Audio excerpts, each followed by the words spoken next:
The nomadic way of life for the Penan is rapidly coming to an end, and with it looms the threat of losing a unique culture.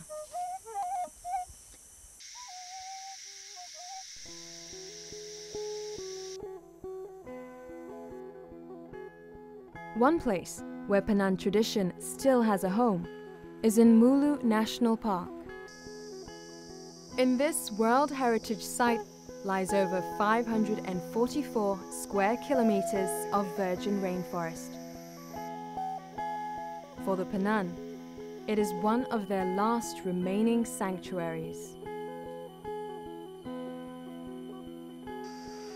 At the park, Penans hold a variety of positions on the workforce, from the footpaths to the kitchen. Standout candidates are taken on as guides. Ginger fruit is also edible, this one. My name is Henry. I'm from the Penan tribe. I'm working with the World Heritage Site now for 2 years already. But before that, I'm doing some work with the travel agent as a tour guide as well. Henry Lalusin was born in the jungle. His family was nomadic until they chose to live permanently in a nearby settlement. Despite settling, Henry never attended school. Instead, he learnt English from his interaction with tourists at work. I started with saying hello, and then how are you, where are you from? I start asking people, a lot of people, how to say that, how to say this. And then when I come back to my house, I start practice it by myself. This is very good quality of wood where local people making blowpipe. My friend often make a joke with me, blowpipe, yeah, yeah. The Penan possess a wealth of knowledge of the plants and animals found in Sarawak's interior, recognizing over 400 plant uses and herbal medicines. It is this unique wisdom which the Penan struggle to hold on to. And then heat it with the fire and then apply the stomach. It's quite good. Yes, most of the medicine plants come from the rainforest. Yes. So if we lose the rainforest, we lose everything. So that's why. In Mulu, we have about 3,500 species of plant. But most of the medicine plant is come from the herb, from the small plant. As a Penan, Henry is naturally concerned about the state of the forest. I want to get this big tree here, and you destroy all the herb on the floor to get this tree. Okay, you take this big tree, build one house for you, only for one family. But if somebody gets sick, how many medicine plants has been destroyed down there? It can save more life. Through working at the park, Henry is able to preserve at least some of his heritage. Here, the Penan work alongside other indigenous groups, such as the Kayan, Barawan, and Iban. In this environment, they have the opportunity to share knowledge from their own tribes. We directly employ about 85 people from the local community. Altogether, I think there's about 9 different language groups employed in the park. Their knowledge is quite profound because it's come from birth. Part of my job is then teaching them how to get that information out to visitors and then just weave in their cultural perceptions of the same thing. It makes it a very, very meaningful experience for park visitors.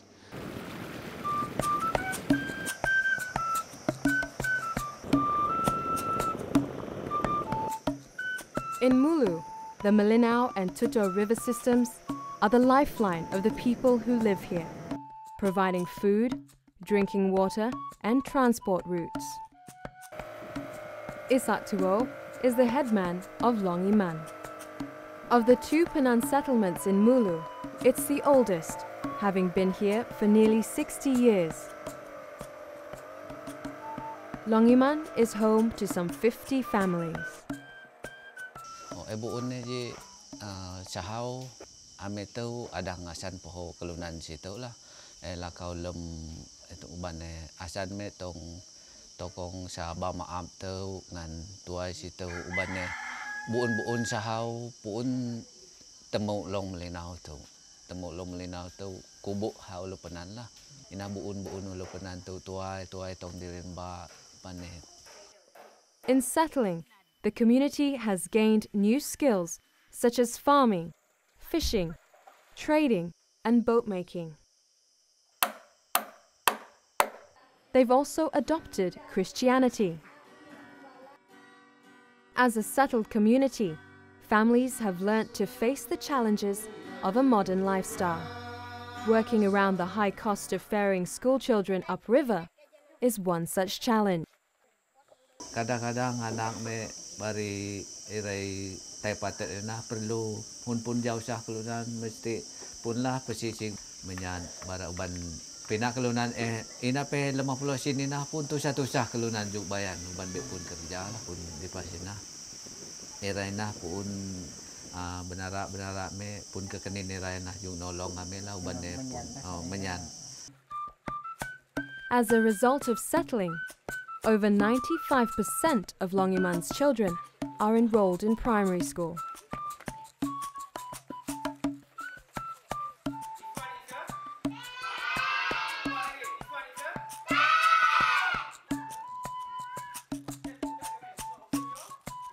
For Alice, getting to play and interact with children of other tribes has taught her to be competitive and to speak up. This has helped her in the classroom, as the Penan are naturally shy people.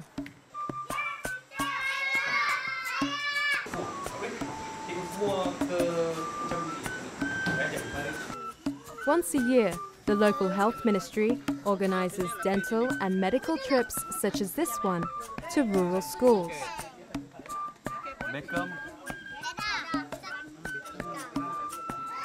Although seemingly painful, a visit from the dentist is a luxury in rural areas. School children benefit from these health services whether they like it or not. Kanak-kanak kecil, lebih lagi di pedalaman ni mereka memang ibu bapa lah tidak berapa mengambil berat tentang gigi. Kalau gigi sehat, gigi bersih, kesihatan mereka pun tidak terganggu dan proses pembelajaran pun tidak terganggu. Despite increasing numbers of Penan children attending primary school, only 4 out of every 10 continue on to secondary school.